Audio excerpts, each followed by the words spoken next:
Welcome everyone to the Power Core Podcast, where we discuss, review, and fanboy over anything and everything Marvel Strike Force. Now, get ready for two of the most mediocre gamers in the cosmos. It's your hosts, Hebrew Hammer and the Irishman. What's up, guys, and welcome to episode number 14 of the Power Core Podcast. I am your host, Hebrew Hammer, and I am joined, as always, by my co-host, the man who is responsible for the war in the Middle East, the Irishman. I'm sorry, everyone.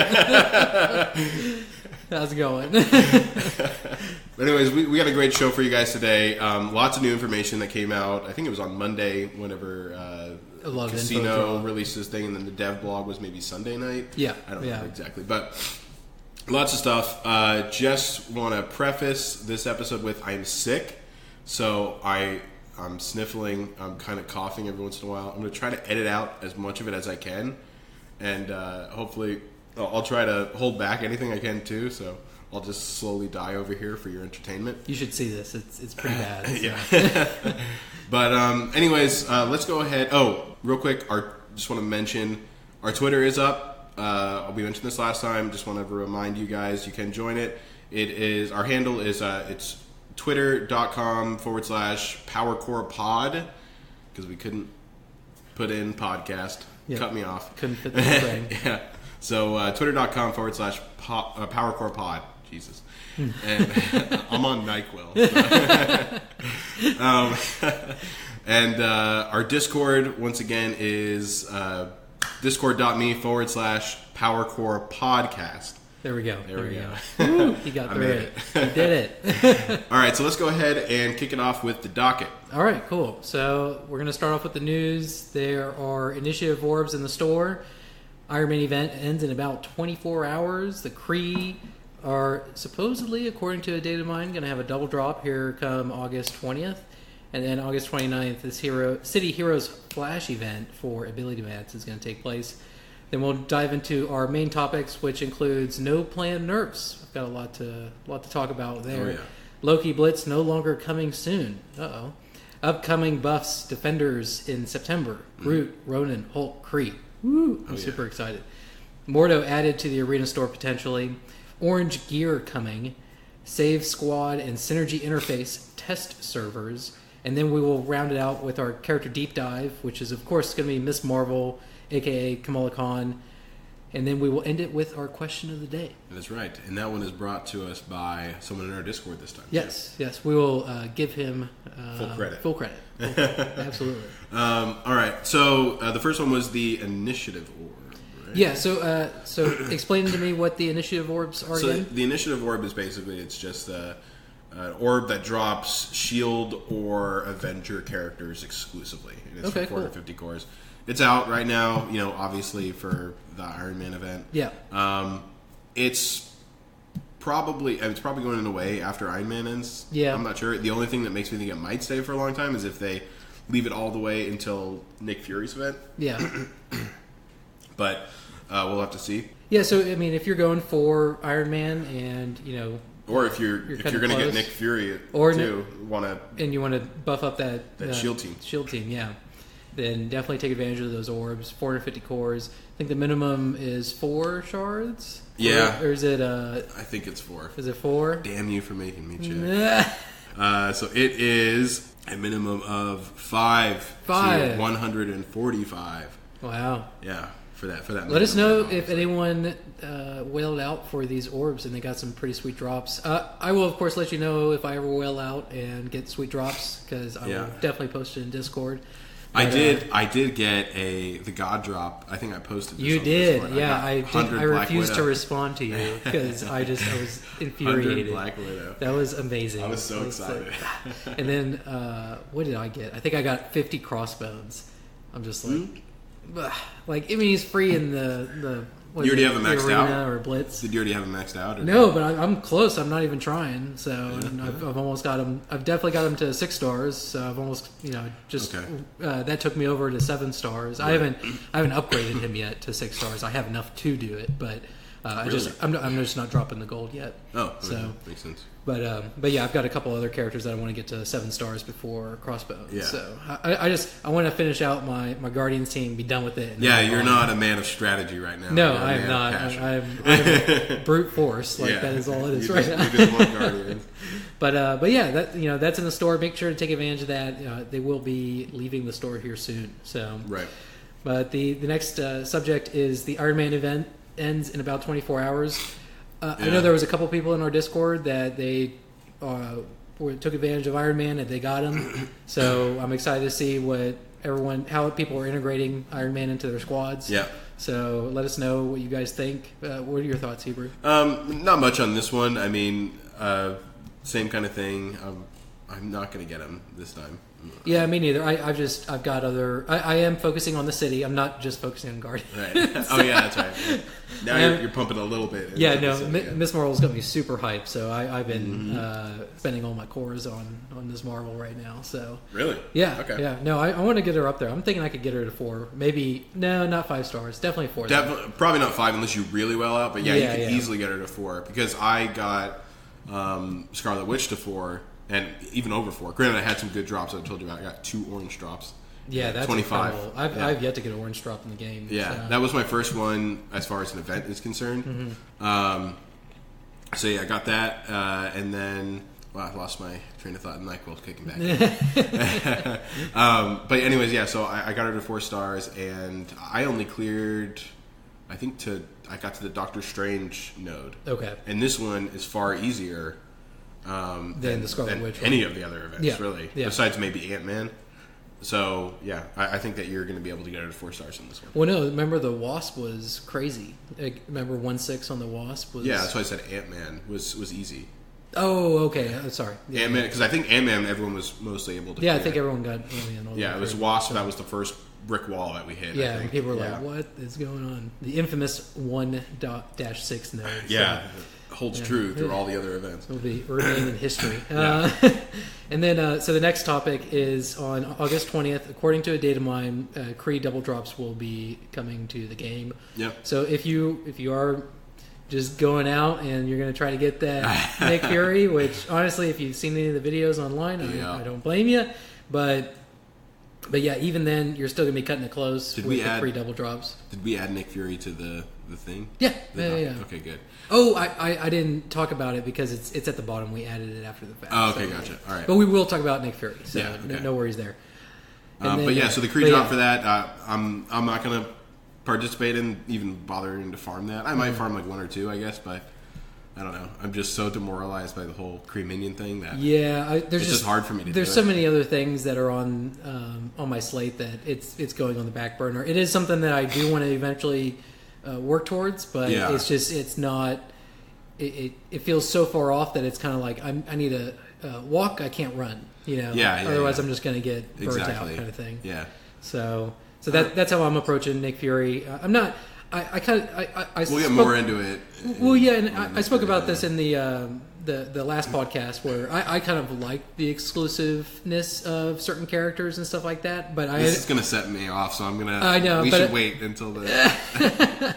But yeah, I mean, we could talk about that here in a little bit. So, and then the final, or not the final news piece, the second to last news piece is August 29th. City Heroes Flash event is going to be taking place. And that will be for ability mats. Yeah, I'm excited about this one. More just to see. I'm really hoping that there's going to be a lot of purples that I can get my hands on. Yeah. I know it's probably going to be disappointing, but yeah, it is well, what it is. And for me, when it comes to the heroes, I mean, it feels like the game is dead set on giving me city heroes. So I've already got Jessica Jones to 5 stars. I've got Spidey almost to 6 stars. So I should be able to get pretty far in the event, right. But we'll see what happens. So, yeah, I'm hoping that I should be pretty good on that.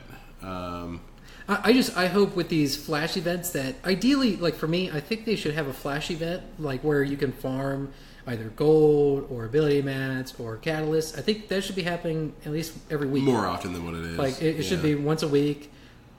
one day, maybe every Tuesday or something like that. Right. I wouldn't be against it being in a routine kind of thing. It doesn't have to be like the same events in order or anything like that. It can be But I think juggled we already around. kind of have but yeah. that in a way in the challenges, or the challenges.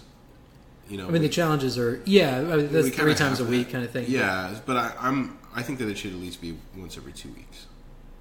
Yeah, I'm just taking one step further. I'd like it to be one every week. Well, yeah. So, I'd like it to be every day, but well, yeah. Well, actually, That's no, because unreasonable. that would get overwhelming for me, like juggling all that. But yeah. So make sure you've got your City Heroes geared up and ready to go for that Flash event. If you want some ability mats, hopefully the ability mats are decent rewards and not just I'm predicting 20 that there's going to ability be purples. Or right. I'm predicting that it is going to be something like that. And Yeah. the orange mats are going to be locked at the very last one and probably a very small amount of them, like, it's like 50 orange mats or something. Yeah. That's one thing this game they haven't really. They're very stingy on their rewards. Stingy on the rewards, and it's disheartening. But yeah. So yeah, that takes us to the final order of the news, and that is the Ms. Marvel event has officially launched. Yes. So tell us what you guys think. I'm loving the campaign. Yeah. We're going to do a deep dive into Ms. Marvel and her kit later in the episode, but I'm super excited. I really like her. I think she's awesome. I love her animations. The first time I saw the selfie animation, it cracked me up. Yeah, that was hilarious. Like, okay, this is great. Like, and it makes perfect sense. Like, she's able to stretch her arm out and take an awesome selfie. Is this the news version, or is this the news portion, or is this the? This is news. Okay, so. all right. I'll get into the next part later on. Then never mind. Okay. So, but yeah, that rounds out the news. Any other thoughts, Hebrew? No, that's pretty much it for now. I'm ready to dive into the main part here. I got another he's shot. Determined. I got another shot of NyQuil coming up, and I want to get this all finished up before then. Okay, here we go. So that takes us to our main topic, which is the first one is no planned nerfs. Yeah, this is. Okay. This is a pill to swallow. Not necessarily good, not necessarily bad, but it's a pill. So let's just do a disclosure real quick, and we've talked about this before. So if you listen to other episodes, you know this already. But we are gamers that come from the game League of Legends. Yeah. We come from other games that have other buffs and nerfs that take place. Like even World of Warcraft. World of Warcraft, that's very common. We saw it in Destiny. That is a culture that we've already embraced, and we understand that a lot of people coming into this game probably aren't acclimated to something like that. Yeah. But so that's going to be where our perspective's kind of coming from when it comes to the no plan nerfs. Right. So, and I think that is from a more competitive level, like being okay with nerfs and things like that. Because if you aren't as competitive, then these things just always kind of feel shitty to you because you're like, oh no, I'm being hit with the nerf bat again. Like, why? Yeah. I spent all this time on this character. Yeah. But to us, it's so normal that. Well, and to us, kind of is upsetting whenever it doesn't happen. Like for us, it's still a game, Right. Like I know a lot of people are because it does have the mechanics of a collection hobby, right. Just as much as it does the game. I enjoy it for both, but I understand a lot of people they really enjoy the collection aspect of it. But when it comes to nerfs and stuff, like for me personally, like I get tired of seeing people like Black Widow and Quake and Crossbones. Yeah. I actually don't have a problem with Yondu because I've got a good combo. Yeah, Yondu's like to take him out. I can early. always at least take him out if I need to. Like he's not that bad in my book. But when it comes to Crossbones and Black Widow and Quake, I'm not necessarily against them not nerfing them, but they have to supplement that with counters, right? Yeah. So, like for me personally, I just did some research on Black Widow. Black Widow is the fastest character in the game. Oh yeah, I saw whenever you started posting up numbers. I posted it in Discord, and I was like, "This can't be true! Like, this is insane." So she's literally like, once you get her maxed out, I think she goes to 150. She's 148 in my book. 148. Yeah, and that's what everyone else is. Okay, so yeah. Now I'm second guessing myself, but I'm pretty sure it's 148. Well, because I looked at it on Strikeforce Lab, and they have her at 155. Yeah. And that's the thing. I'm getting different information from all sorts of places. 148. But because you also saw somewhere that was 135 or something. As I don't have Black Widow yet, and whenever I go to her in the roster and I click her, it says 135 for me. So I don't know if their base stats change as she levels up or something like that. But yeah, I would think that they would stay. You're the just same. curious if something weird is happening with her whenever she's leveled. Yeah, but particularly. Yeah, I'm not sure because it's 148 for me. So. Okay, and it was that for a couple other people in Discord. So, but to kind of give you guys some perspective, the next fastest character behind Black Widow is Gamora at 130. So you're looking at an 18 speed difference between the top and the number 2 fastest character. Right. And let's think of it logically, right? So she applies speed up.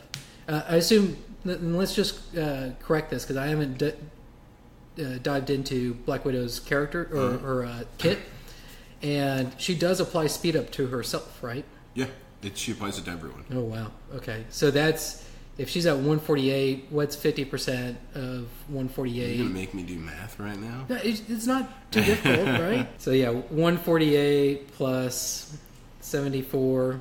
You're looking at a speed of 222. I can't tell you how many times I've been playing against a Black Widow, and she's been able to get multiple hits off in between characters of mine. Right. And I'm just like, why did I just take 4 hits from 2 people against this one guy? Yeah. And I think she's way overtuned. I don't think that necessarily the solution to her is to nerf speed or slows or anything like that. Right. I think the solution to her is to nerf her base stats. Because she's able to pump out these abilities like crazy, and it's for me it's overwhelming because I don't have Doctor Strange. He's not an easily attainable character. Right, he would be an amazing character against her, absolutely, or he is, right? Yeah. But if ideally there's a character that is I shouldn't say easily attainable, but attainable, and that can counter her, right? Right. Luckily for me, when it comes to Quake. In Quake's Ultimate, you can blind Quake's Ultimate, right? Yeah. And I know that's where a lot of the power in Quake's kit comes from. Yeah. Obviously, it comes from her base or her basic ability, but that's not as. It doesn't feel like that's as big of a stranglehold as her ult. I mean, it's certainly the most damaging thing. Yeah. Is that, but I mean that ability to apply multiple slowdowns on people on the enemy team is pretty strong. Oh yeah, I'm not denying that at all. But whenever she ulties, all my characters die. So those are the moments that I remember. It's a strange thing that keeps happening. I don't know why. And the offense down on everyone is just insane. So it's really devastating. But that's the thing is I don't really have as big of an issue with Quake as I do with Black Widow. Black Widow is the thorn in my side right now. Well, yeah, because Black Widow, like, not only... And you see this more whenever you play with her, as opposed to... At least I certainly did. Whenever the AI plays against her, her kit is overloaded. Because she also has a hard stun that comes around very often. And, her ability, obviously, to stealth herself, you can keep her out of trouble, like, all the time. So, I mean, she has an overloaded kit, for sure. And... I agree with you, and I think this came from a conversation that we had before. Yeah. But, I think that slowdowns and speed ups weren't the issue necessarily, not the mechanic. It was those specific characters that did need to be tuned. Yeah. Or be hit with the Nerf bat more specifically. Yeah. But yeah, I mean my ideal way would be to nerf them because I personally think that that's the easiest. But, and you've invested in Black Widow. I've invested in all these people, and I'm fine with that. But because if I see someone everywhere every single time, I know that something's wrong with them. Yeah. Right, and I don't want to see that because nerfing, as we see all the time with League of Legends, that's what changes the meta. Yeah, it's constantly new metas all the time because people get nerfed. People that have a very high win rate compared to others will get nerfed. Yeah. And that's just how it goes. And then we don't see them for a while, then they'll come back, then we don't see them, come back. Yeah. Honestly, it's just a good way to freshen up the meta. Yeah. Now, and I'm not saying that this needs to happen like I will say when it came to League, them doing that every month, it's overwhelming. It's hard to keep up with. But I mean, if it's something like every quarter they do, they come with the Nerf bat and the buff. I don't know what you call it. What's a Nerf bat and the buff stick? Buff stick. I don't know. But yeah, I'm not against that at all. As long as it's they've kind of done their due diligence as far as playtesting it. Yeah. And that's the thing is, I think with nerfing the speed and the slow down, I think that was too broad of a adjustment to the mechanics of the game. Yeah, I agree, because I mean, there's tons of characters that it works well with, and it's totally fine with. Yeah. More characters work well with it. I don't think Merc Lieutenant is overpowered at all. No. I think he's strong. I think he's very strong as a minion. Yeah. But as we've seen with the shield minions recently, I like minions being strong. Minions shouldn't necessarily be weak. Well, I like minions that are strong with synergy. Exactly. I'm not necessarily a huge fan of minions that are just strong. Period. Yeah. Yeah. So like hand sentry, I think is a little OP, and Merc Lieutenant, I think is a little OP for a minion. Yeah. Because he also gives the offense up too. But I don't see him in every single arena shard, right? Yeah, and I agree with you there. But yeah, that's the problem, is that we see these characters everywhere. I was really looking forward to the Crossbones nerf. He is, and this is coming from someone, I'm maxed out on Crossbones. Oh wow! And I hate him because he's just everywhere, and I hate playing against him. And I mean, me personally, I think he's got a boring kit. I think he's super linear. He's literally keep him alive for the ult. Yep. That's it. Yeah, and you don't even use his special ability like it's made for the AI part of the game. You use it after that to try to keep him alive a little longer. Yeah, and I mean, I like the idea of like a nuke and stuff like that, but one thing I've noticed when it comes to games in general, from whenever I was playing as a wee boy, nuke abilities were always OP. No matter what they tried to do, is either the nuke ability was OP or it was useless. There was never any in between when it came to nukes. I don't like the fact that I think that if you nuke someone, you should die. Yeah, I don't like the fact that you're a bomb and you live. Yeah, you know who got it right actually? Pokemon. Yeah, with Electro, Golem or Electro. and Voltorb and Electro. Yep. Yeah, Voltorb and Electro. Evolved form is. But Golem with the same thing is self-destruct. I remember on that card, it was like the most powerful move I think in the game. Oh wow! Out of all the cards, and it was like 120 damage. But he got benched right afterwards. And exactly, he was out. So it was one of those moves where you actually needed to be strategic with it. Yeah. But still, even in this case, even if he did die, because he's basically useless afterwards, so it's not a big deal if he died. Yeah. He's still too strong. Yeah, I agree. It's just, and especially with him being coupled with Crossbones, which I get. Or you mean Kingpin? Yes. Yeah. Sorry. It's way too strong, and I'm so tired of seeing it every single time. I just don't want to deal with it anymore, and that's coming from someone who has it. I would be in heaven if I could never use my Crossbones. If my Crossbones was replaced with Ronin, I would love it.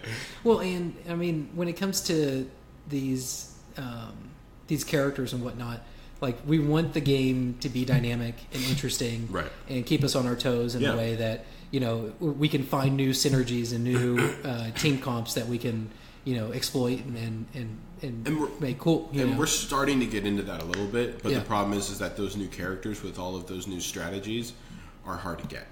Yeah. Yeah. Like Doctor Strange isn't easily farmable. Yeah, absolutely. And he's the biggest counter to a lot of those right now. Yeah. Vision isn't easily farmable right now. He's 3/9. Because he's locked away in the campaign a good bit. I mean, they're harder to get as time goes on. It'll make it a little easier, but it's, I don't know, like that's my biggest problem with it. But that being said, so their strategy isn't nerfing from what we've seen or from what they've told us now. It's basically buffing. So they're using people like Black Widow and Crossbones and Quake as a baseline. And they're like, okay, so now we're bringing everyone that is not up to that level up to that level. And every new character is going to be up to that level. Like, because if you think about Thanos and Star-Lord, like, they're now up there with some of the most OP people. Yeah. Right? Yeah. Spider-Man, up there with some of the most OP people. So that, and Nick Fury, up there. For way up there. Yeah, and so like it kind of goes back to what I said earlier, which is I'm not necessarily against these characters being strong, but they need to be counterable, right? And when it comes to Spider-Man is super squishy, Right. He doesn't go invisible, so you can target him, Yeah. right?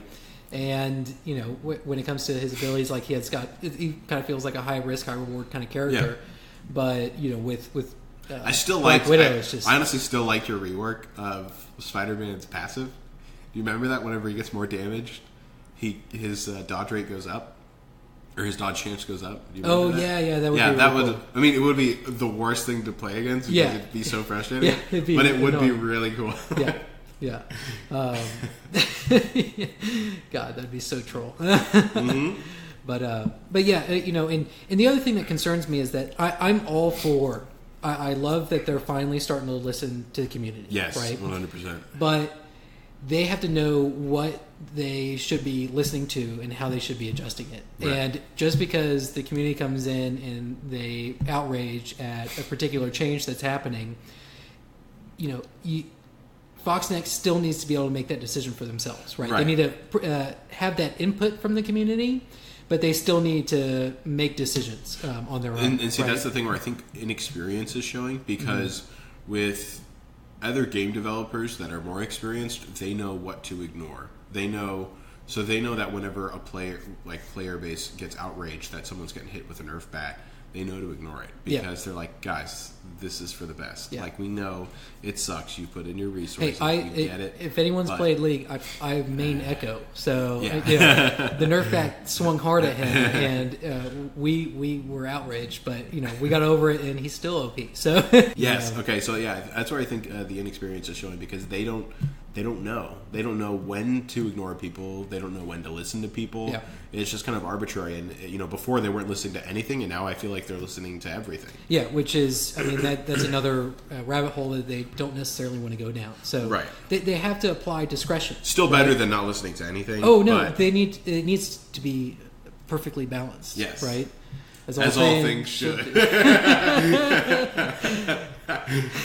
No, but really, it's if anyone from Fox Nest is listening, listen to the community. Absolutely, Yeah. Take in their input, but ultimately make the decision that's right for the game. Right. And for me, I would have been a lot more at ease if they would have said, we decided to change our idea of nerfing speed ups and slowdowns, and take a more nuanced approach to people's base stats, right? Or characters' base stats. And base stats are great levers that they can pull on, Right. that allow them to kind of tweak the game without overwhelmingly destroying, breaking things. Yeah. Exactly. So, and I think that's if you're going to take any advice from us, that's the approach that I would recommend, is looking at base stats. Yeah, So, but unfortunately, and because I agree with you, but unfortunately, from what it seems like, like I mentioned, they're just using these current overpowered characters as a baseline for where to upgrade people, because they said that they're no longer really going to be nerfing anyone. It's all just going to be buffing. That's people. not good either, because you're going to. Power creep's a real thing, and you don't want the game just to be an explosion every time. You want it to be strategy, and that's kind of if we're everyone's harping back to League, but that's the problem that they're running into, is that they started overloading all these kits, and now there's no team fights aren't interesting or anything like that. It's just kind of like explosions, and then there's not a whole lot of strategy that's taking place now. People are just picking the most OP characters in the positions that they want, rather than having options and having choice, right? Which I think that they. So I think that everything that we're saying is coming to pass with them, but it's much slower than how it should be, because now we're starting to see where they're focusing a little more on synergy, like with Nick Fury and the upcoming Kree buffs and things like that. So we're starting to see those changes come into place where they are focusing a little more on strategy. Mm-hmm. It's just, I think my biggest thing is that I feel like it would be a much more balanced game more quickly if they nerfed a few characters than if they spent time buffing up everyone else to meet the few characters that are too strong. Oh, completely agree. Yeah. Completely agree. So, but yeah, that's our input on the no plan nerfs. We don't necessarily like that. We do like that they decided not to nerf, the stat itself, but we still believe that those characters do need to be looked at. Yeah. Because they're just, it just gets annoying and it gets boring, right? and you don't want your game to be boring. My problem still isn't as much with Black Widow. I mean, Black Widow is definitely has an overloaded kit, but Crossbones, like we already mentioned, but just want it to be said that everyone knows Crossbones is my biggest enemy. Yeah, he's your thorn in your side. Nerf him. Yeah. Okay. So, all right. So yeah, let's go on to the next topic. Next topic is the Loki Blitz is no longer coming soon, so it's been postponed. So what are your thoughts here, Brew? Well, I'm upset because you remember I was super excited. Yeah. Well, and you know, I'll harp back. We need more villains in this game. Yeah, we do. Especially now that they're requiring us to use villains in these raids. Like, yeah, and I mean it's only a matter more. Right, yeah. And it's only a matter of time until we start getting some like villain specific like events. Yeah. You know. Oh, we can only use city villains. Right. Rather Exactly. than city heroes. And so we need more stuff like that. And I think I just don't know why they keep delaying him. It doesn't make much sense to me. He was promised so long ago, and then he was promised again, and now apparently he's not even going to be coming in around like September. Going to be like a long time. Yeah, I don't know what the holdup is. It sounds like they've done some play testing, and maybe he's just either really OP or really underwhelming. I don't know. Yeah. One specific thing I will mention just before I forget, sorry to interrupt, is Casino mentioned that in his conversation with one of the developers, he said if the hype is there for Loki, he might come sooner than what they have in mind currently. So, and I think that's a little interesting because that shows that they're listening and they might be taking things like excitement into consideration on release. Well, and that makes a lot of sense to me because you know excitement ideally equates to dollars, right? So it's just exciting. I mean, it's just surprising for me that they are doing that. Yeah. Someone who's notoriously bad at listening to other people. Yeah, yeah. Well, and I mean, Loki's one of the most popular anti-heroes in Marvel history.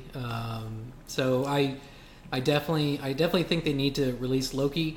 I wouldn't be against them releasing him in an event, though. I think he's event worthy. He's event worthy. Right. But that also harks back to me just loathing the Blitz currently. Yeah. And I mean, so like since we're on this, I do want to bring this back up because I have to keep harping on it.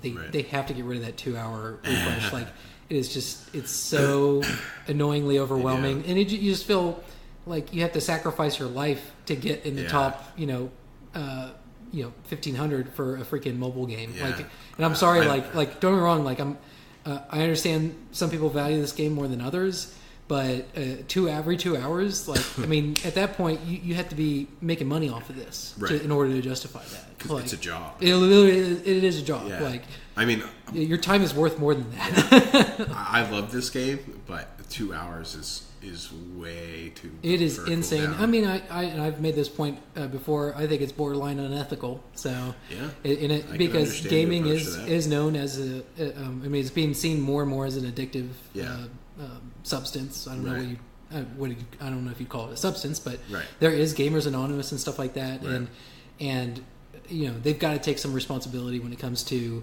the intensity that people bring into the game. And I think that goes for other games as well. So, if you're sitting in front of a computer for 8 hours every day, I mean, that's clearly not healthy. And, these gaming companies, like, you can only do it so much before it's like, okay, it's on your end just as much as it is that person as well. So I think that unethical might be a little too strong of a word for it, but not to sound like some douchebag, but it's just not chill. Like they really need. It's not chill. Yeah. It's not chill, bro. Like, because I really just like. It's a mobile game. Yeah, exactly. Please don't make me be on it all the time. But it is like, because for me, I got so excited whenever they bumped it back up to 6 hours. Yeah, one time, or was it 6 or 4 hours? 6. I think it was 6. It was 6 for the orbs. I was just like, oh my god, it's Thank finally God, happening. It's over. I think I don't remember if I ended up doing this or not, but I was putting up a post on Reddit, I think, where I just said everyone participate in this blitz like crazy, because I just want them to be like, oh wow, we had so much participation in this blitz. Yeah. And I wanted them to be like, oh wow, I guess 6 hours, what's better? Because now I just don't participate. I do my 2 basically a day, and then I'm done. Yeah. Like until I find until someone like comes around that really gets me revved up, Yeah. ready to go for it. Well, and don't think I'll do it. I went hard for Rocket. I get all of the milestones, right? But I mean, after I got all the milestones, I was just done. I was like, okay, I'm good. Whatever reward I get at this point, who cares? Like, I'm not going to put in this amount of effort. I also work for a living, so there's that. I can't stand it. I don't like it. I want him to change it because I miss doing my blitzes. Yeah, but I hate doing so many blitzes, like way more blitzes than I ever did before for way less. It is unfun. It is anti-fun. So. That's our thoughts on the Blitz. That kind of goes back to the Loki Blitz. Part of the reason why I don't want it to come in Blitz is because I just don't want to do Blitz anymore. If Loki Blitz did come, I would participate in it fully, but I would hate it. I would hate every second. It'd just be miserable. Yeah. And you don't want that as game developers. You want people to enjoy it, and you want them to be excited and have a good time, right? I did actually hear a reason why, one of the better reasons that I've heard as to why he was delayed. Was actually from Chewburger. So with Loki, you get the 100% move meter whenever you have a Mystic controller on the team, right? And so I think that having that mechanic in there for people like Scarlet Witch and Loki himself and things like that, it would be a really good counter for the Shield team with Nick Fury specifically. And so right now they don't want to bring him in yet because he's going to be countering the new team that's coming out that's going to be really strong. You know what I mean? So he had mentioned that, and I think that's one of the better reasons. I don't know if it's true or not, neither does he, but it's one of the better reasons as to why it might be that makes sense. Delayed. Yeah. I mean, I'm indifferent on it. I mean, I don't care one way or the other. I don't think they think too much about stuff in general, so that might be too deep for them. Yeah. Sometimes I feel like there's just a dartboard with stuff written on it, and they're like, "What are we going to do today?" 2-hour blitz. 2-hour blitz. We only have to change a single variable. That's great. Okay, we're wrapping up, guys. Go home. Yeah, no. So yeah, I mean that makes sense, but I do look forward to Loki because it goes back to having more villains in the game. We need more villains, and I hope that they don't stop at Loki. They need to come out with more. I want to see Hela. I want to see. I still want to see the Black Order. I don't know where they are, but I want to see the Black Order. I want to see Cottonmouth. I want to see like some other guys, right? I can't remember Jessica Jones's bad guy. What was his name? Doctor Who. Can't remember his name. Was he Doctor Who? Yeah, he was Doctor Who. I haven't watched it. I need to watch Doctor Who. Yeah, everyone tells me I need to watch Doctor Who. A Gravemind? Right? Grave Killer. Grave Kill? Grave Kill. Kill Grave. Kill Grave. My mind is dyslexic. We did it, guys. We did it. Okay. So, but yeah, we need more villains. Okay. So, but let's go ahead and move on to our next topic, which is the upcoming buffs. Defenders are scheduled in September. Then there's a group buff coming. Ronin, Hulk, and Kree buffs coming. That way, people, when it comes to the investment in the Kree to get Nick Fury, they don't feel like it's for nothing. Yeah. Which is, I mean, I like all this news. This is all great to me. Yeah. Especially, of course, Groot. Like, I'm super excited for Groot. I will kind of tease next week. Next week I'm gonna try to think of a kit for Groot and present it to you guys, and want to get you guys' input and see what you guys think. But I'm gonna try to make it super dynamic, really interesting.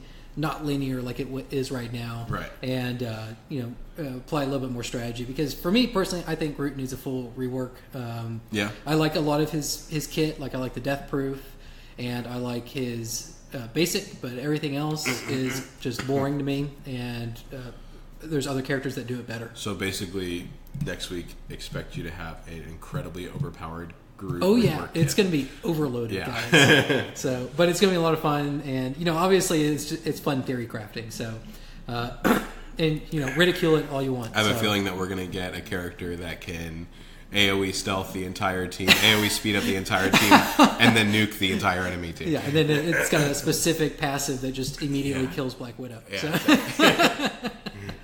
So, But yeah, no, and then Ronan, buff's coming. That's great. Yeah, that's really good. Obviously, I mean, he's fun as him being the butt of every joke. Yeah. In this game. But I mean, he's an ominous character in the comics. He needs to be ominous in the game. Yeah, I agree. He deserves some self-respect. I've never seen a character so worthless. Yeah. I mean, me personally, when it came to that first Guardians movie, like, a lot of people were like, oh, he's just a typical villain. And I'm like, but they nailed the typical villain. Right.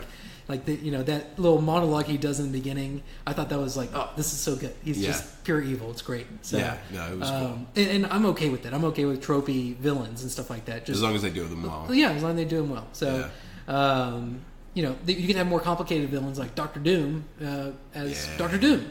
Like Doctor Doom. I'm so excited for the Fantastic Four coming to Marvel. This is a long time coming, guys. Yeah, so this is gonna be great. Galactus coming, Silver Surfer. Yeah, a lot of new doors are opened. And I'm super excited about it. I do not think we're going to be spending a whole lot of time on Earth in Phase 4 of Marvel. So. No, there's just too much to explore out there. Yeah, and we've kind of covered all the Earth bases. So I mean, we haven't, but all the big, the heavy hitters kind of thing. Yeah. So, but yeah, so I'm super excited for that. And then Hulk. I saw a Hulk theory craft on Reddit the other day.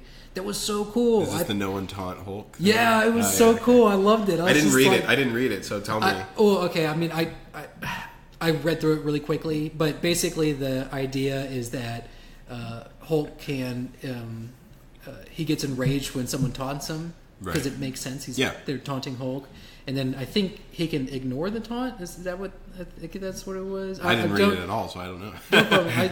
I breezed through it really quick, and I saw that mechanic with the whole he gets enraged whenever someone taunts, and I thought that was so cool. Yeah, I get that. So, but yeah, go to the subreddit and take a look at it if you get a chance. But it's a really cool kit. It got a lot of upvotes, so I'm not alone in thinking that it's cool. Yeah. But yeah, let us know what you think, and yeah, definitely Hulk definitely needs a little rework. Yeah, so. I am excited about Defenders is one of the biggest ones that I'm excited about because their whole team is going to be Pillow Fist from the side. Yeah, exactly. The end of Pillow Fist. Yeah. So yeah, and also I think that the Defenders team would actually be pretty good synergy with Miss Marvel. Yeah. So I think that they would be pretty good. Yeah. I would potentially take out Luke Cage, Mr. Cage, and replace it with another hero brawler. But and that's the thing is, I'm hoping with the rework or the buffs, right, with these guys, I hope they make Luke Cage a little bit more synergetic with the team in general. Iron Fist has kind of that idea where he can heal other defenders and stuff like that, but Luke Cage right now, you don't see that same kind of reliance that you do with. I mean the whole team is just kind of weak right now. Yeah, and we need to see more synergy on the level of the new Shield team. Yeah. Especially since that's just a minion team. This is a hero team. Yeah. We need some good stuff. Yeah, this is the Defenders. Exactly. Guys, okay. So yeah, I'm really excited for that. I want that to come, and it sounds like that might be first on the list because it's coming out in September. But I mean, all of this is tentative. But it sounds like from what Casino had mentioned, it's going to be coming in September. Yeah. Or they had told him that it's probably going to be coming in September. So that I'm excited for. We already talked about Ronan. Who were the other ones? Groot, Hulk, Defenders, Groot, Ronan, Hulk, and the Kree. Oh yeah, and the Kree. They basically are doing that so that way all of the time and effort that you put into getting with the Kree, with the Kree isn't for nothing. But I still at the end of the day, I'm looking at it and I'm like, well, Ronan, and I still wish that they would have allowed Ronan and Thanos just because you're not gonna run a Kree team probably, especially after. You mean Ronan and Korath? Yes, sorry, not Thanos. Ronan and Korath, because chances are if you're running a Kree team, it's not going to be 5 minions. It's going to be those 2 plus 3 minions. Yeah. And so then you have these 2 minions that you leveled up for no reason. No, I stand by that as well. I think that was the perfect opportunity if they would have, buffed Ronan and the Kree all at the same time and then allowed us to use Korath in there as well. I think that would have been great. I don't see the negative in that. I see more negative in requiring only minions. Yeah. It's just no matter what way you cut it, like 2 minions are not going to be used later on, I feel like. Yeah. So and they shouldn't be. Like you should be using like Thanos not Thanos, Korath and Ronan with the Kree team. Like, you're not going to want to... I think that it would be silly if a Kree team within itself is stronger without either of those two characters than with. Yeah. You know? Yeah. So, and, you know, they said that it was for thematic purposes that they chose the Kree for the Nick Fury event. And I get that, but at the same time, it's just... I know that in the MCU, Ronan is dead, but... Still, like, let us use. Well, and I mean, I think this is all taking place in the 80s. So this could be could be a time where Ronan hasn't gone rogue yet, and he's actually still part of the Kree military and everything like that. That might be true, yeah. So that's the other thing is, they may have said this is for thematic purposes, and I'm kind of like, do you actually know if it's for thematic purposes? I mean, you haven't seen Captain Marvel yet. I'll have to ask the elders on the timeline of that because maybe they know. Yeah, that is an elder question right there. Yeah, I wonder. Okay, so that's the question for the elders: is Ronan and Korath, are they employed in the Kree military when Captain Marvel gets her powers in the 80s? She comes to fruition. Yeah, that's a good question for them. We're gonna have to ask. Okay, about that. But if an elder listens to this, then just add us and let us know. So. I'm sure at least Ed and Tech were probably gonna hit us up about that. Yeah.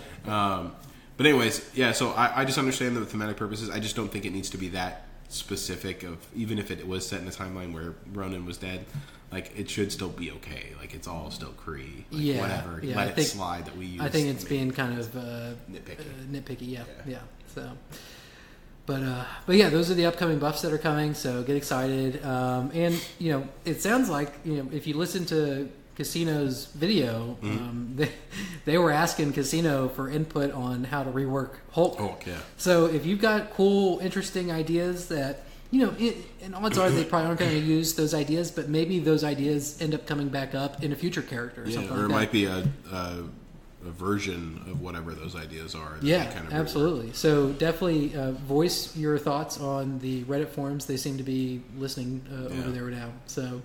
But yeah, so let's go ahead and move on to the next thing, which is, let's go ahead and talk about Nick Fury. You wanted to talk about Nick Fury. And we're talking about Nick Fury with the Kree right now. Let's just dive into him. So, Nick Fury, we just got some footage from the test server. I have yet to look at it, so I'm okay. Well, it's not like too long of a video, but it's made by Mobile Gamer. Okay. And he basically goes against 3 teams, if I remember, 2 or 3, in the arena. 2 of them are pretty overpowered. He absolutely just crushes them. Oh, wow. And then he goes against Casino's team. They're all fully maxed out and everything. Uh-huh. And they, I think he legit one-shot Doctor Strange. Fully maxed out Doctor Strange. Wow. With a shield soldier, or a shield trooper. One of the shield trooper? Yeah. And, one-shot him. What? Yeah. Oh, my God. They're so strong now. It's crazy. He ran through that team. Really? They're so strong. It's upsetting to me, more so than it's cool. Wow, look at that, that's crazy. But at the same time, it's upsetting to me because I'm what's gonna happen? Because I'm gonna get destroyed in arena now by anyone that gets him. They're just gonna be on the top. Well, and that's not that. I mean, a game needs to be competitive. And if it's just pure, if you have this team comp, you win, and there's no strategy. Which is basically, especially for this one, if you bought everything, it's way too pay to win on that for me. Yeah. Okay. I mean, I'm with you on that. Because I believe in the integrity of the game. Right. So exactly. I still want to have some form of strategy in this game. I don't want it to just be I have this comp, so I'm going to blow through you, no problem. Right. And I'm not. I have nothing against whales. I encourage whales. Absolutely. So this isn't it shouldn't be whales shouldn't get any advantage. No, I'm not saying that at all. I'm saying that if you, they shouldn't basically buff a new character or a new team comp to the point where they're unbeatable just to make money. Well, and so that's going to lead to another problem, right? Which is going to, basically it's going to mean that only the whales are going to win, right? And other whales are going to be forced into purchasing and upgrading these characters, and you're going to literally see the same team comps going against each other. Yeah. I mean, talk about a boring Meta, experience. That is just lame, right? Yeah. And I mean, if you take that approach, you're sacrificing the integrity of the game for $1. Exactly. When you can actually, if you preserve the integrity of the game, you can make more money long term. Longevity, Yeah. So I don't agree with that at all. Yeah, it's a slippery slope, and knowing how they act, I'm worried that it's going to be a huge problem. Because this is the first time I've seen an event where it just feels like hopeless. It is geared only to get all of the whales' money, and anyone else who wants to pay in, and then let them just destroy everything because they paid. It's like leaving this message like, if you want to win, you better pay. So I don't like that, and I think it's a slippery slope, and I really hope that's. I mean, you don't have to think it is a slippery slope. Yeah. So, but yeah, no, definitely don't sacrifice the integrity of the game for $1, guys. Yeah. Like, it's you still want it to be a game, right? It's not a game if there's no chance. Or, it's I think that I'm not going to get him this time. So, and I'm not going to get him the second time or the third time. I may get him the fifth time. Because I'm not diverting any resources to getting them. I'll get them whenever I organically get them. And that's the thing too, is we've been through this before, and we know what's around the corner after doing something like this, and it's nerfs. Yeah. And so, not only are you going to be pissing off the free-to-play players, you're going to end up pissing off all those people that paid to win. And once you come in with a Nerf bat, because you're going to have to do it in order to keep retention in the game. Right. So, yeah, it's Fox Next really needs to tread carefully because they are walking on thin ice with this kind of approach. Yeah. So, but yeah, I mean, I completely agree with you when it comes to Nick Fury. Yeah. So that's my thing. Like he's just really strong. If any of you guys have not seen it, I encourage you to go look up Mobile Gamers. His YouTube channel is OMG OHEM and then GEE. So OMG, yeah. So go over there and check out the video. I'm sure that probably Casino or some of the other people on the test servers are going to post up videos about it soon. Yep. But it's pretty crazy. Yeah. You have to check it out for yourself. I'm gonna have to watch that video here after this. So yeah, that kind of that addresses the Nick Fury issue that's coming up, and then the next topic is Mordo may be added to the Arena Store potentially. So it's a data mine. Right? Yeah, exactly. So this was found on a data mine, and well, and that's the thing is Black Panther was going to be in the Arena Store as well, and in the Vision. data mine and Vision. So yeah, I mean, to be honest, if there's one thing in the data mine that I just don't like trust or think holds any weight, it's any addition to the Arena Store. Yeah, because Casino actually said that same exact thing himself. Really? Yeah. It was like that's relative, or data mines have been relatively true so far, but whenever it comes to the only thing that's like consistently off is Arena Store editions. Yeah. That seems to just not be happening. So take it with a grain of salt. Yeah, make that what you will. All right, so let's go to the next topic, which is Orange Gear coming. So this is kind of Gear 12, right? Yeah, Gear 12, Orange Gear. At least that's where you're first going to start seeing it. Yeah. I mean, we don't know when it's coming. We just know that the date is in there for the announcement of it being released. So, I mean, I'm not too excited about it coming, honestly, because I still have a lot of characters that I need to bump up more. Yeah, I think they need to take their time when it comes to gear, even with the levels, because there's maybe I don't know 1%, if that, of people that have actually upgraded a single ability currently to level 7, right? Yeah. So, I think it's specifically 1% to 2%, or so 2%, okay. Top 2%. Top 2%. Yeah. So I don't. Ideally, we kind of take our time when it comes to that. Yeah. That way, people can flesh out their rosters, or not flesh, but flesh out their rosters, right. And we can get a real competitive environment going, yeah. And then introduce more late game as people are hitting those peaks, rather than the whales hit the peak, time to go take it to the next level. Exactly. Take it from the competitive majority rather than the whales. Yeah. Which we don't know when it's coming yet, so this isn't like we don't know if they're going to increase it too soon, but this is just kind of a I have a feeling forewarning. I have a feeling that the fact that it's already in here right now makes me think that it's coming soon. Yeah, so. And it kind of worries me. Yeah, so. Because it's really hard to upgrade your gear to that level, and especially since it's not only one person that you're going to be doing it with. You're going to be doing it at least with your top 5. Yeah. So it's difficult to say the least, and I'm not looking forward to having to put in even more to stay competitive with someone else. I need more time to catch up. Yeah. You know? Yeah, and that's the thing is, like, yeah, you want to feed your whales, but you want to feed them with free-to-play players. And if it gets to the point where, beating free-to-play players is just a walk in the park and there's no competition whatsoever, I mean, those people are just going to get bored with it, Yeah. So, ideally, you kind of goes back to this, preserve the integrity of the game. You know? I mean, that's kind of the whole thing is that you want to keep it, you want to make whales whale out, but you want to keep it competitive enough that it's satisfying for them to whale out in the first place. Yeah, it's satisfying for them, so they feel like it's not just like what you said, a walk in the park to destroy everyone, because that's just going to get boring, and it's not going to keep free-to-play players just be like, wow, there's no point in me playing because I get destroyed by anyone who throws down $1. Yeah. And that was actually one of the reasons why I like the offer system that they have. I'm going to get so many people yelling at me for this, but I always like the offer system that they have because you get so little for so much money that it discourages spenders, and it also, but the whales are going to whale out no matter what, statistically. So those people that are buying so much, it's funding the developers, while at the same time only giving them a slight advantage. Yeah. So even though they're throwing down tons of money, they're not getting that much more than us, unless you're like, like the Kraken or something. Yeah. Then it's a different story. But yeah.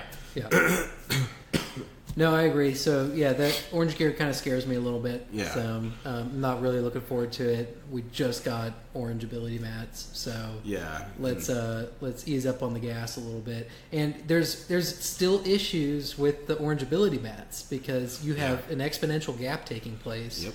And Hebrew and I have talked about this, and I think we're going to talk about it a little bit more in depth on the next episode. But yeah, there is a widening gap between the top and the bottom people. Yeah. And you're not going to get new whales if those new people coming on board are just feel hopeless at the moment they step into the game. Right. So, but we're going to entertain some solutions next week. So. Yeah, we definitely are, and we're going to have a big orange mat discussion, I presume, with that. So. All right, well then, let's go ahead and move on to the next. All right, so the next topic is the Save Squad and Synergy interface. Oh my God! Hebrew will attest to this. I'll get a big. Oh wait, hold on. Okay, but before I forget, because I'm gonna forget, I just want to mention this. Casino also confirmed yesterday that they are still going to be moving from 8 lanes to 7. Okay. In the raids. Not a timeline yet as to when, but he did confirm that it is still a thing and it's coming. Okay, great. All right, go ahead. Cool. So Save Squad and Synergy interface. So this is squad folders essentially, yes. Right? They want to take it to the next level from what Casino was saying, which was they want to be able to highlight synergistic attributes and things like that within. Certain characters and stuff like that. I like the idea of highlighting different positions that making it easier for people to realize what's good with what. Yeah, I mean, I don't think that's necessary. It's not an issue right now. It's just a quality of life. Yeah, and me personally, if it's the choice of we're going to release squad saving. At the same time as the synergy interface, and so that's going to postpone the Save Squad. I would say just release Save Squad. Oh yeah, and for sure. Postpone synergy interface until you get it done. Like, I mean, I just don't. Yeah. That's not something that people are demanding. You're basically saying, please don't let that feature hold back the most important feature, which is saving squads. Yeah, saving squads. So I understand they want to take it up a notch and stuff like that, but it's just it.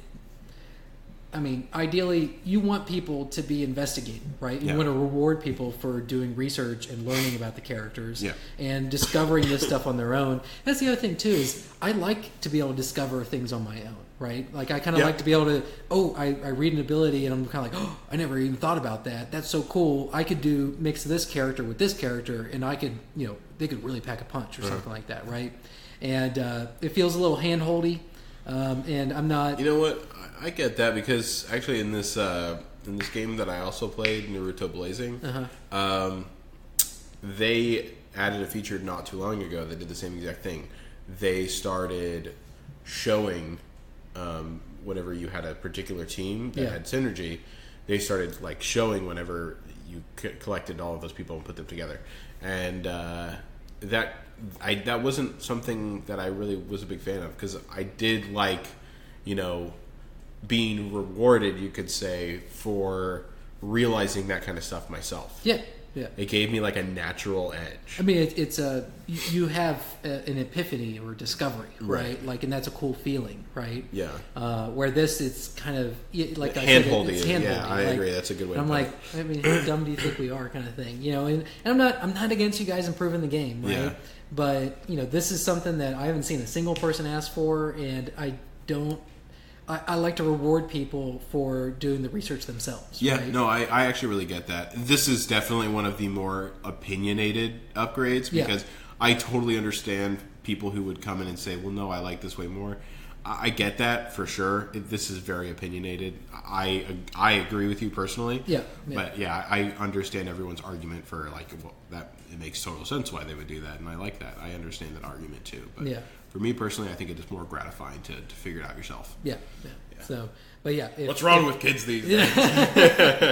No, but if the synergy interface is going to hold back Save Squad, just drop synergy interface and get that Save Squad out as soon as possible. Yeah. Especially with these 2-hour blitz, like, it's just making it miserable. If you can get that Save Squad out there, maybe it'll alleviate some pain. But yeah, I feel like half my time is just organizing my characters correctly. And then sometimes I put a different character on there because I get mixed up with my arena team, and then I'm like, oh crap, I didn't, I meant to put that character on this team, and now that character costs 10 blitz charges versus the 5 blitz charges. Right. And I'm just kind of like, okay. Like, yeah, I agree. So yeah, get that Save Squad thing out, and don't worry about synergy interface right now. Yeah. Like, we put know that you're on the listening. backwards. So, but that takes us to the final topic for our main discussion, and that is the test servers. So the test servers have officially, released for. I guess it's for approved content creators. Right? Yeah, it's not nightly. Yes. Well, no, we should mention that. Okay, so I think I might have actually mentioned this just touched on it last podcast, but Casino had said that nightly is no longer really involved from what he could tell, and that he thought that it might have been the whole reason why he was there in the first place had something to do with him having some kind of connection to one of the developers. But his content is not on the website anymore. It's stricken from the website. Good. Which is, makes me very happy. Yeah. It doesn't look like he's on the public test servers from what I've seen. And he shouldn't be. And exactly. Absolutely. If you could see Irish's face right now, he's just no stern. No. I hate him. But yeah, I hate him too. But that's great. I think that was something. I don't know why they didn't publicize that a little more, because I mean they want to brush it under the carpet. And I get that, but I don't know. Considering how so many people were upset about it, I would have been like, look, guys, I just want to let you guys know we went ahead and ended our partnership with him. We did not know about the things from his past, and we apologize, for any I mean, I like that, because I like, companies that have conviction, right? And, souls. And stand by, their decision making. But I also understand that, companies are, whenever they're in a volatile state, and the best thing to do is just kind of ignore it and, not say anything. So yeah. What is it? No news is good news? Yeah, no news is good news, kind of thing. For companies specifically, But yeah, so I think OMG's got access, obviously. Casino's going to have access to it. I'm sure Seaton's going to have access to it. Kraken will probably have access to it and all that stuff. So all the big content creators right now. And I think you'll just be able to basically fully upgrade characters. Yeah, it's basically a fully unlocked account. Free resource thing. But I think it's a fully unlocked account. There was a few people, so whenever Mobile Gamer faced 2 people before he went up against Casino, they were much lower level on their characters. So maybe, I don't know if maybe it's not a fully unlocked account, or maybe it's just they didn't maybe as really developers created some accounts in there just to have them kind of Well, thing. also I was thinking maybe it's like they give you all of these resources and then you choose who you want to put them into or something. Oh, okay, yeah. And they just didn't do it yet. I don't know. Okay. But either way, it looks very interesting. I would like to eventually get my hands on it. I'm sure you would too. Yeah. But we'll see what happens I with mean, that. I've signed up for a beta test service before. Never again. And, and for me, it's like, it's fun at first because you're like, oh, I got this fully unlocked character and I can, do crazy stuff. But then you realize, oh, you're going against people that all have the same, fully unlocked stuff. So you're just kind of like, I don't know, it just lacks, it's not interesting for me. I can understand from a content creator perspective, it's what they need. That's that. Yeah, it's that's great. when a new character comes out, you can show a fully upgraded character right off the bat. But it's just not fun to me at all. Yeah, I mean, it's good for a content creation side, and so I would like to get my hands on it for that purpose. Yeah. But, I mean, I would still obviously play with my main account, and that would be my baby. Yeah. But, it's just and then that's to the thing try when, out team comps. Whenever you have to, invest time into an account, you feel more value towards it, you know, versus having something handed to you. Exactly. So. And I understand, the circle is very tight right now as far as people that they're allowing in the test servers. Yeah. And obviously YouTube and stuff like that's going to come first. But hopefully, maybe if they extend the circle a bit, we'll and I'm not against them having a threshold. It's like, once you have so many subscribers on your YouTube channel, you can apply for access of the server or something like that. I'm not against that. At the same time, it's kind of a cyclical effect because it's like, you're not. It's going to be more and more difficult to gain those subscribers because they can just go watch the seasoned vets that are already doing it. Yeah. Kind of thing. So, but anyways, test servers are live. So go overall, on YouTube, I think that's good news. Yeah, because even at I forgot to mention this part. Even at its core, it's used to test. Which I think is good. So they're going to finally be able to really test some things out and hopefully make some changes based on those tests. Yeah, it's like, oh my God, look at Mobile Gamer destroying people with Nick Fury. Yeah, wow, he just one-shot Doctor Strange. Wow. That's crazy. So hopefully that leads them just to make better, decisions moving forward. Yeah, exactly. But so that wraps up all the main topics for the day, and that's going to take us to our character deep dive, which is Miss Marvel, aka Kamala Khan. I'm just going to start off, and I said this earlier, I love her. I think she's great. She's got a super satisfying kit, feels dynamic, it's interesting, and I like her character and her personality as well. She's definitely who's after the millennials? She's a millennial, right? Yeah. But who is there another generation right after the millennial generation that given it a silly nickname? Yeah, there probably is, but not known enough. But millennials have a perceived attitude and things like that. And I love that one of her gears is her cell phone. That cracks me up. And that's hilarious. And it has, I don't know if you noticed it, but it had I think it had a selfie ring on it too. It has a selfie? A selfie, have you seen those rings where you put your finger in to hold so you can take a selfie better? Oh, it had one of. I think it had one of those. It had one of those. On. Oh, that's great. That's great. Yeah, okay. so that was great. It's the little details. Yeah, it is. I love that. So, so far I really enjoy her. But let's go ahead and dive into her. Well, all right. A few things real quick.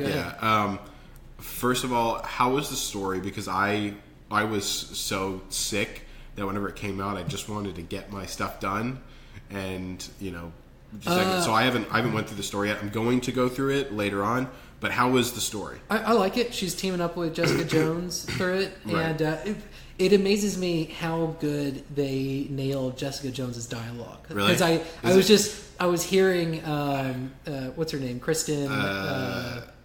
Is it Kristen Stewart? No, it's not Kristen. That's the girl from the Vampire. What is it? Looking Twilight. That's Kristen Stewart from Twilight. What is her name? All right, Jessica Jones, IMDb. It's it starts with another K, I think. Kristen. Kristen Ritter. That's her name. Not a K. Yeah, Kristen Ritter. And just the dialogue in the campaign is literally they nailed the tone. Straight up her. Yeah, it's great. I love that actress that they picked for her too. She does an amazing job with that character. Oh yeah, it's hard for me to see anyone else play Jessica Jones. Yeah. So, but so far I'm enjoying the campaign, It's nothing that's too memorable at the moment. Like, there's no points where I'm like, oh, okay, that was a funny joke. Like, I'm gonna remember. How would you compare it to? What's your favorite one so far? Is it Deadpool? Deadpool. How does it compare to Deadpool? If Deadpool was a 10, I mean, I'd put it at like, I don't know, like a 7. Okay, all right, that's not so bad. But it's not like I'm walking away going, oh, you have to like read the campaign and stuff like that. Well, I'm still going to just because. No, as you should. I want to. But yeah, we can go ahead and go to the deep dive now. Deep dive. Okay, but yeah, so let's go ahead and take a look at her abilities. So just to surmise exactly what kind of character she is. She is a hero, global bio brawler, and she is also inhuman. So she is the second inhuman to join the game behind Quake, which is direly needed because Quake's passive was kind of useless without some other inhumans. And I took a look at a couple comic strips with her in it, and she's great. She's naive and young, and just you could tell she's kind of got that whole Spider-Man shtick as well. Like I'm sure she teams up with Spider-Man multiple times in the comic, right? But yeah, I'm really enjoying her character design. I definitely want to look more into her actual comics and get an idea of what she is. But yeah, she's a plucky superhero brawler who assists and generates ability energy for her allies. Yeah, I love. Don't call us plucky. We don't know what it means. But yeah, she is definitely plucky. But yeah, so let's go on to her abilities. All right. And her basic ability is called Big Bash, and she attacks a primary target for 180% damage at level 6, and she gains Deflect. Okay. Super reliable. It's got good damage, right? Especially for a brawler. Yeah, she does. Yeah, she has some pretty good damage. Yeah. Not as much as other brawlers do, but she's more obviously got more utility from her kit. Yeah, she's more tank utility than on the damage side of a brawler, which I'm totally cool with. So, but yeah, her hand gets real big and she whacks people, and it's great. But yeah, I mean, what are your thoughts on her basic? It's good. I mean, the 50% chance to, what is the? She always gains Deflect at level 6. Always gains Deflect. Yeah, that's right. Okay, so yeah, I mean, I think that's great. Deflect adds to her basic kit, which we're going to get into more towards the end. Yeah. But yeah, I think it's really important, that factor, that she gains the 100% chance of Deflect whenever she does that primary attack. So. Yeah, I think that's going to be more important. I agree. So let's go and move on to her special ability, which is called Rejuvenate. It requires 5 ability power, or ability energy, sorry. Right. And it starts off with 2. But the thing is, you're not going to want to use it right off the bat anyways. So it's not that big of a deal. And what it consists of is she heals herself for 17,000 health, plus 50% of this character's max health. If her health started below 50%, she also gains a slow. That's interesting. I don't know what to make of it. I haven't gotten to really it saved me a lot whenever. So there was one part. I guess, is the slow good for her? No, it's not. Okay. Well, I mean, it can potentially be good for her if she's taunting. Okay. Which we'll get into that part of her mechanics later on. Yeah. But for the most part, it's meant as kind of a debuff for if you're that low and you gain that much of a heal, because it's pretty much like a full heal. Yeah. And if you're that low and you get that heal, then you should have some type of disadvantage. Does that make sense? Yeah. Because that way you're just not like full healing all the time with no downside to it. Yeah. Yeah. That being said, it is it does take has a relatively big ability cost, which is good because it's a really strong ability. Super strong. I mean, there's been multiple times where she's super low and then I hit it and she's full health. Yeah, one of the nodes, I think it was 1-8. Whenever I went through that one, the first time at least, I've 3-starred all of them now. Well, besides 2, but I'm going to go back and finish those. I know I can 3-star them. But whenever I went through it on the first time, I ended up with just her left against 2 other people, and one of them was just almost dead and the other one was pretty much full health, and I was very low, and I kept being able to pretty much sustain off of my heal alone. Oh wow. So it was really strong. Yeah, I'm a fan of that. I think that's cool, and it works with her kit really well. Cool. No, I like it. I've only seen good come from it so far. Yeah. So, super interesting ability too. So definitely feels unique and just a super powered self heal. Yeah, exactly. So, which works with her comic book persona and powers as well. Yeah. Cool. So yeah, that takes us to her ultimate ability. It requires 8 ability, or not 8. Why did I say 8?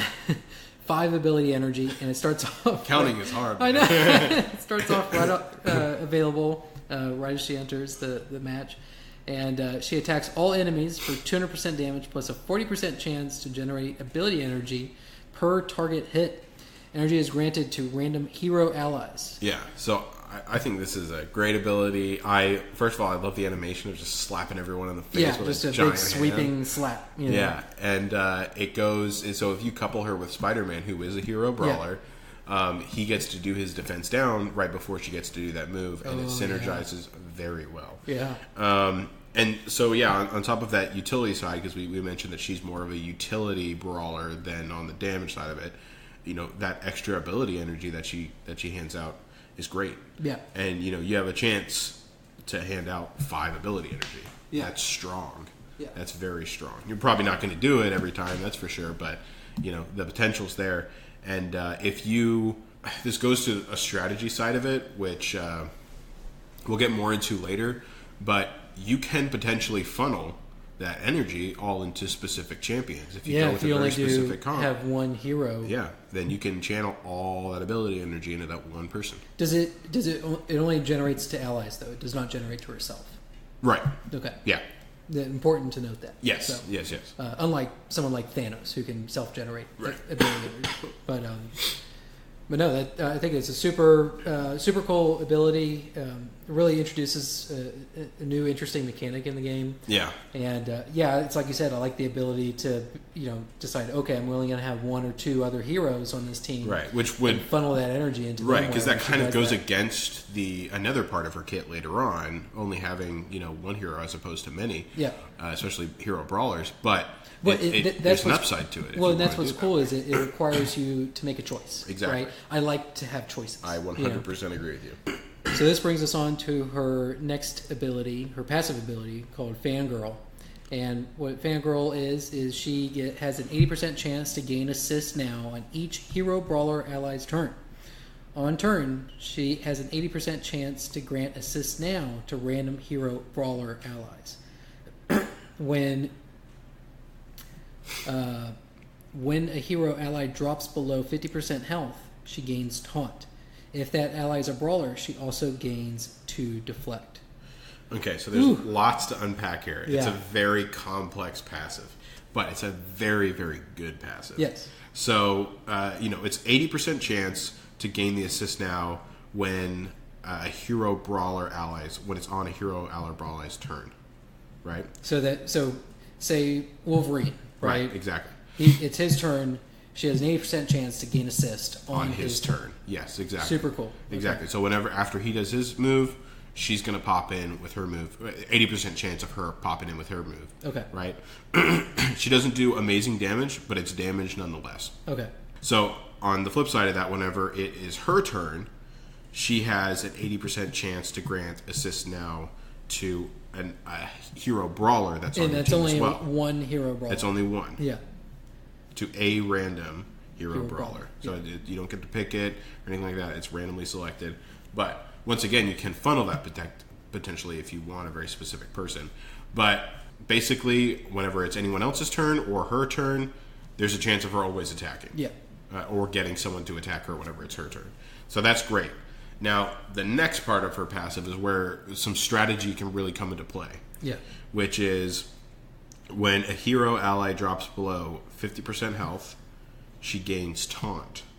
And if that ally is a brawler, they also gain 2 deflect. So if that ally is a hero brawler, then you do gain that 2 deflect. Yeah. But they do have to be a hero brawler. So that's Spider-Man, that's Gamora, that's Wolverine, So this is where it really helps to have hero brawlers specifically on your team. For that 2 deflect. Because you get that 2 deflect. Yeah. Yeah, along with that taunt. Yeah.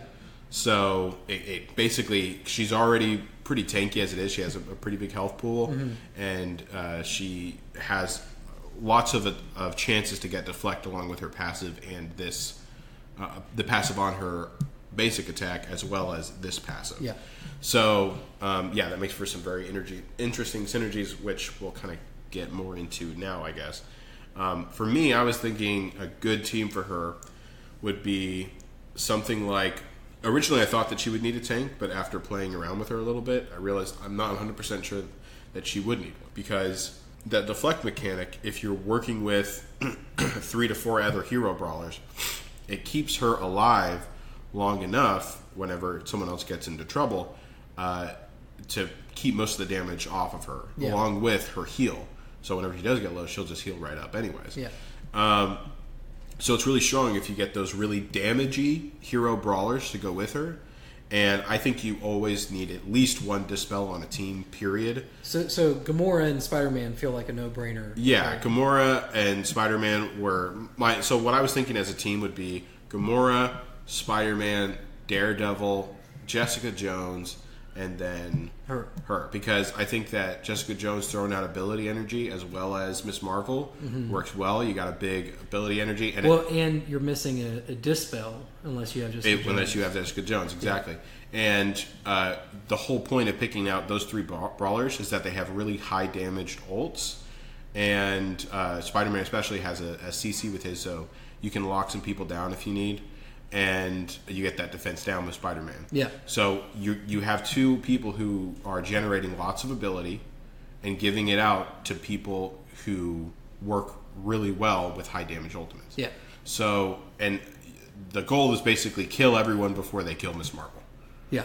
And so, if your brawlers get low, it'll be put onto Miss Marvel. Well, instead. and not to mention, she gets deflect from her basic attack as well. Right, that's what I was mentioning earlier. Suddenly you've got...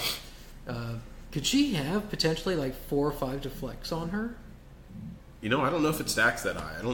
I'm wondering if there's a limit on deflects. Yeah, I'm not sure if it... Because we know she can get 2, right? Yeah.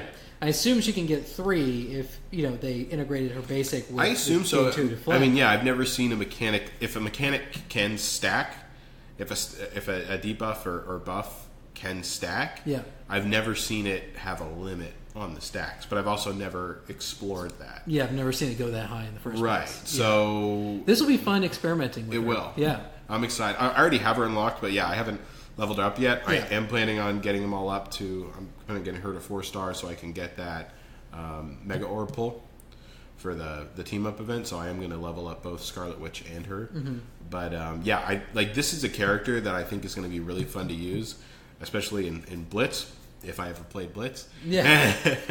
but I'm like, this is one of the few teams where I felt like really excited to play. Just because it's so different and interesting. Well, because I'm already going off meta. Like I'm not going to have a tank with me.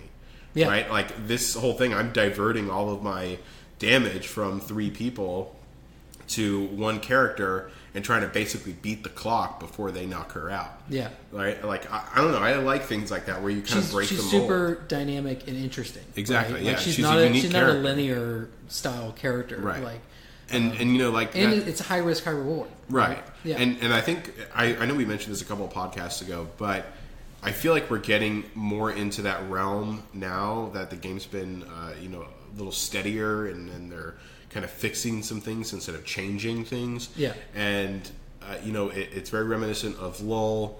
Like I mentioned back in the day, whenever they started bringing out new characters, where each character always had a new mechanic. Yeah. And I feel like this is along those lines. Yeah, I mean, they have to do that to keep the game fresh. Right, exactly. Exactly. They need to do that, and I want them to do that, and I'm glad that I'm seeing things like this because it gives me hope that they're going to continue to do that. Yeah, yeah. So the only thing that I wish that they would have had was some extra, either even just animation or something with Lockjaw.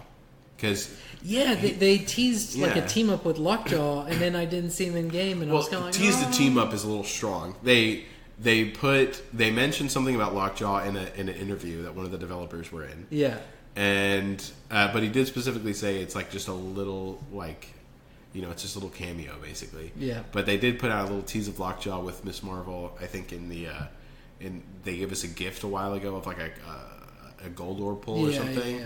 And it was like the little picture in the background was Lockjaw. Huh. And so I'm not sure. It would be cool if maybe he's coming as his own character later on. I mean, he should. He should. I think so. I think it'd be cool. I think he's worthy of being his own character. Yeah. Like, I mean, he literally can teleport people. Yeah. I mean, I think it'd be sick just because I want a dog on my team. Like, that's cool. Honestly, I think Lockjaw and Black Bolt need to be released in like the same event, essentially. Yeah. Like, I mean, man and his best friend. So is Lockjaw Black Bolt's best friend? Yeah. Oh, okay, I didn't know that. They're close, dude. They've both got the antenna on their heads and stuff. Oh, okay. Yeah, so I think they can actually communicate telepathically. Telepathically, yeah. Huh. So, interesting. I don't think it's much more than like bacon and like. Yeah, I mean, it doesn't make him more. Well, I don't know. He's probably. He's pretty intelligent. Yeah, he's probably pretty intelligent. But I mean, I'm sure he's like the most intelligent dog. Yeah. Next to, I think there's like a little space dog that can actually talk telepathically. He's got some superpowers. He wasn't that in Guardians? Yeah. Cosmo, the space dog. I'm gonna have to talk to the elders about that because now my brain's going. Cosmo was, I guess his origin story was he was one of the dogs that Russia sent up into space and like captured by aliens or something like that. Right. Yeah. Got superpowers somehow. That's cool. Yeah. Yeah, I'm gonna have to like. Elders, that would be hilarious. If you're listening, they brought I'm Cosmo about to into the game. That would be amazing. I'm gonna have to. You know what? Like Cosmo and Lockjaw on the same team would be cool. Oh yeah, just have a dog team. Yeah. I'm gonna at the elders, in a little bit here on that. But anyways, yeah. So I really am excited about her. Obviously, you are as well. Yeah. I love her. I think she's got a great kit. Yeah. So.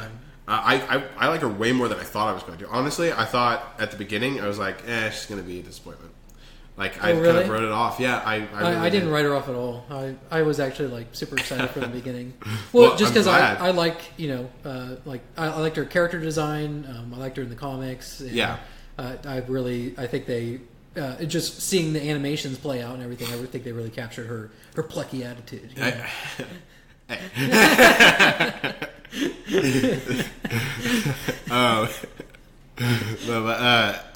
thought that she was going to be way too niche of a champion, like with all of the needing brawlers and heroes.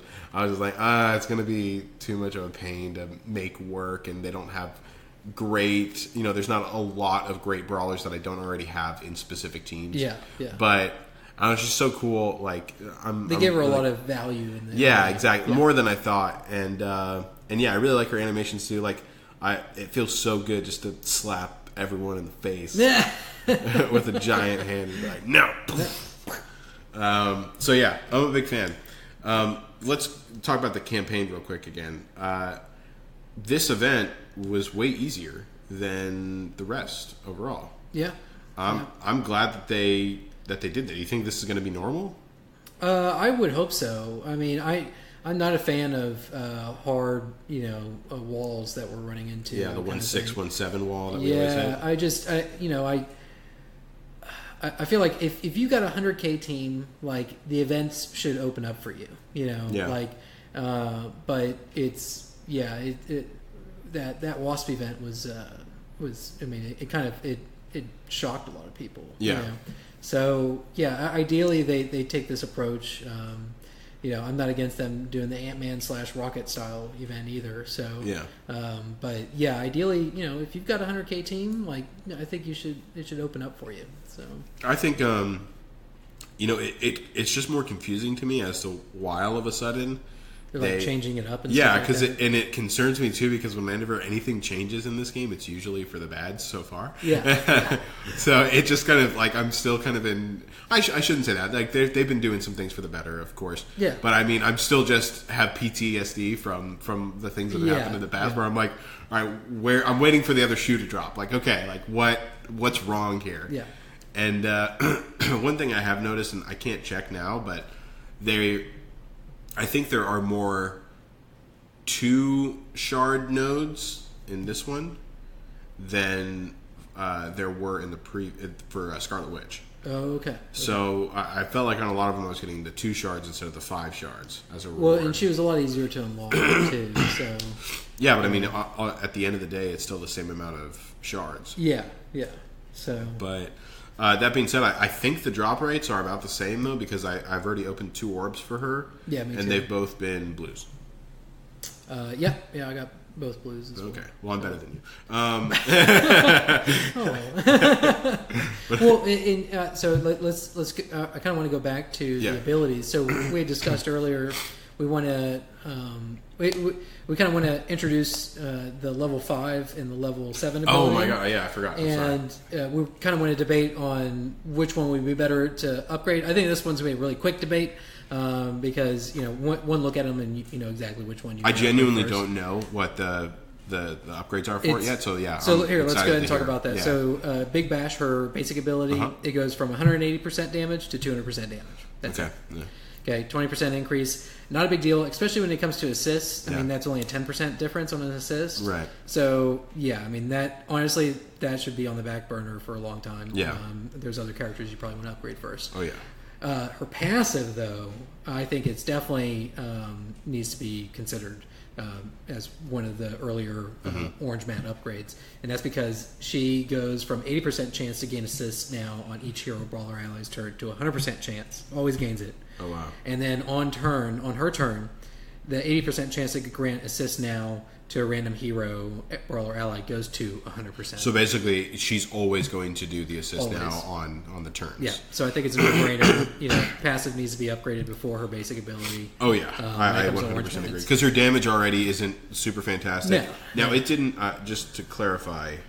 Okay, no, it didn't. I just want to make sure it didn't affect the upgrade didn't affect the percent chance to gain deflect on the basic. No, but it does not. No, yeah, it just goes from 80% on both the first 2 parts to 100%. Right. So. Oh yeah. Plus, I mean, you can't get it's 100% chance fully upgraded, right? Yeah. For the deflect on the basic. Already. Yeah. Yeah. So 120. Yeah, 20%. Sorry, I'm looking at it from the in-game. Yeah, and so nothing's added up. So. And that's another thing that they need to fix is the clarity in the game on the abilities. Well, yeah, I mean, I'd like it where if I hit something, right, if I go to like level 7, let's say, what it should show me on the right is it should show totals. Right, exactly, like what it should be up to that I shouldn't have to do math in there. I don't want to do math. I mean, I like math because I'm weird, but, I shouldn't have to do it on something that's inside the game. So. Yeah. I mean, you can calculate that very easy. And especially some of them, like her passive, can get very confusing, and there's a lot of numbers flying around. So yeah, you agree. I think the passive is the first thing to upgrade. Hands down. Yeah. We started doing this because, it was just... We're getting to that point people are... Yeah, it's inevitable. We're getting to the point where people are upgrading. I personally, for me, we'll just do it this time because it's the first time. Why not? Yeah. But for me, I still don't have enough to upgrade my passive. No one that's been in the top 1% to 2% every time has. Yeah.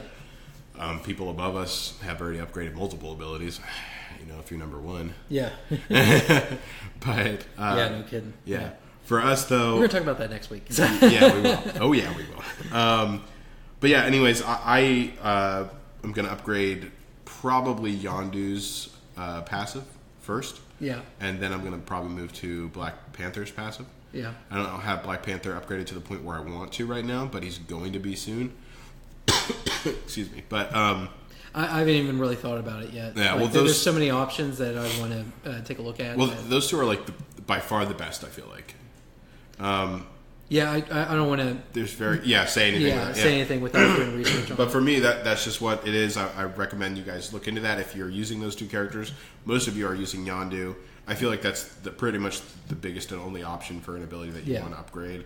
I can understand not doing that just because you want to increase something if you're not getting 1% to 2% every time because it's going to take forever and you're like, I don't want to wait that long. Yeah. But I mean, it's just there's so many. We're going to get into this more next time, but there's just so many terrible abilities. Yeah, that need to be addressed. Yeah, But yeah, so I mean that kind of wraps up Miss Marvel. Yeah, and, I think so. Miss Kamala Khan and one more question about it. So ahead. where you're planning to get her to what star? 4 stars. You're planning to get her 4 star. Yeah. Did you get not strange? Oh my god, Scarlet Witch up to 4 stars? No, I got her to 3 stars. Oh, were you close or no? Yeah, I was like 10 away from getting her to 4 stars. Oh. Yeah, it was a sad day. Here's to hoping that there's a Blitz for her or something. Yeah, I mean, it's not the end of the world. I know these events are going to come back around. So yeah, it's just like I'm taking a much more, relaxed approach. Yeah. I just like you're close to that Mega Orb pull this time around. Well, and then next time it comes, I'll get the Mega Orb and you won't have it. So yeah, because I'll already have it. Yeah, exactly. For the impatient people, they understand. Exactly. So, but yeah, that leads us on to our question of the day, and this is we'll wrap up the episode after this. Yeah. So, and this comes from one of our Discord members. Make sure if you haven't checked us out to go to discord.me/PowerCore Podcast. Yep. And this comes from Warden, and Warden asked a bunch of different questions, and we kind of... Well, it ended up, evolving into a big conversation on our Discord. So this is kind of what we surmised the question to be. Yeah. So, and we apologize. We're not addressing every part of it either. Yeah. So we kind of want to just get the gist of it, right? But the question is, what is the best free-to-play friendly team comp that does well in all 3 modes of the game? Blitz, Arena, and Raid. Right. So... I'm sorry. So yeah, I'm gonna get my heroes pulled up real quick. Let me do the same. Yeah. So for me, it's most important. I think if you're a free to play person, it's more important to optimize in the sense of you want people who can perform well everywhere. Yeah. Right. And the thing that comes to that is, and I'm going to present a few different options because one of them specifically, she's a necessity. Yeah. But she does not work very well anywhere else. And that's Night Nurse. And so, but let me go into a full team comp. I'm going to start off with with everyone that you'd want for a raid. And I'm deriving these people from how easy it is to get them. Some of them aren't easy, but it's people that you can farm at a relatively obtainable node. Yeah. And that you can buy from the shops. Yeah. And so, for me, those characters are... Let me scroll up real quick. So Captain America is probably one of your biggest options there. He does take a while to farm up, and his node is a little further along, but he is hands down the best tank in the game. I would go ahead and try to farm him as best as you can, as early on as you can, as your main tank. If not, Drax is another option. He's in the shop. And he's in the arena shop, and especially earlier on, whenever you're playing and you're free to play, that's a character that you can get really easy. If you go hard in arena at the beginning, whenever you start up, you can get up there real quick, and you can stay up there. Yeah. So you can get a lot of tokens. You're talking about for Drax? For anyone in the arena store. Oh, But Drax. And once I get Drax, I would probably stop with him, and I would start getting Quake in the arena store. Yeah. She's a champion that's going to carry you to the very end. She's incredibly powerful. You can use her in every single mode, and she's incredibly strong. Yep. Lots of damage, lots of utility. So she's probably the best all-around, easily farmable character, other than the next option, which would probably be Gamora. She's super farmable. Blitz, you can get the most credits for, I think, easily, and she's in the Blitz store. She's so strong. She does so much damage. She has lots of reset capabilities, a heavy nuke, a multi-tap on her basic. Very strong character, good in every single facet of the game. So yeah, I would pick her. And then Night Nurse is going to be your healer, and she can be farmed from a node relatively early on as well. And she's an absolute necessity to the raids. Yeah. But the problem is with her is that she's just not useful anywhere else. Yeah. Yeah. So all in all, for me, and I'm sure this is probably going to be pretty similar. And this would be if you had to pick 5 characters for Raid, Blitz, and Arena. Right. This would be your team of 5. Right. So it would be Captain America, Gamora, Quake. Oh, the other person I was going to say was Yondu, also farmable, good for every single part of the game. Yep. He probably because the most. He has the chance of having healers too. He can kind of supplement you until you get Night Nurse in the raid. Yeah, a bit. It's not super reliable, but it definitely can help out a lot. Yeah, and he's the only person that Quake and Gamora, they're both very strong and they fill those same spots as far as applicable to every single facet of the game. Yeah. But they're more farmable than Yondu is. Yeah. But so Captain America, Gamora, Quake, Yondu, and Night Nurse. That would be, if you have to pick 5 and only 5 to go through all of them, I would pick that. If you're open to reselecting and getting rid of Night Nurse for a few other options, I would say farm Crossbones as well. Yeah. And just replace him in that same exact team comp, and you got a strong team comp that's free to play friendly for every single mode. Yeah, and it's I mean, we didn't discuss this ahead of time, Yeah. but we both had the exact same thoughts. Yeah. Like literally word by word. So but yeah, those should be your 5/6 characters that you want to farm immediately. Yeah. Just so you can have a solid team that'll kind of allow you to get the characters that you actually want, right? Right. And take you to the next level. But yeah, just like Hebrew said, Cap, Gamora, Crossbones, Yondu, Quake, and Night Nurse, like that is the most solid generic free to play lineup that you can get right now. So I'm gonna say, just because maybe interchange Cap with Drax. Yeah, true.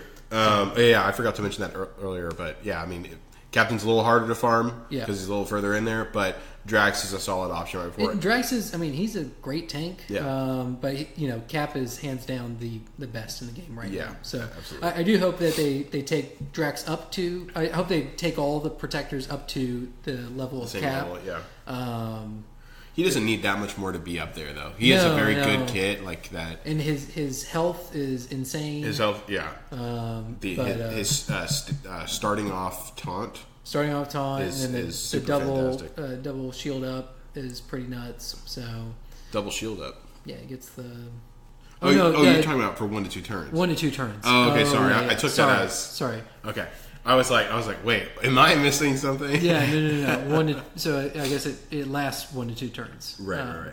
So yeah, and then gains taunt for plus 1 to 2 counters. Right. So Drax is super solid, and that taunt is up a lot, especially if you've got an energy Creators, generator. yeah, that's for sure. So, but yeah, those would be the characters that you want to farm immediately as a new player for sure. Yeah. So, but yeah, that's gonna kind of. I want to throw one more out there. One more, just because that was pretty. You're only quick. supposed to say 5, okay? Well, it was pretty quick and pretty generic. So I'm gonna say this.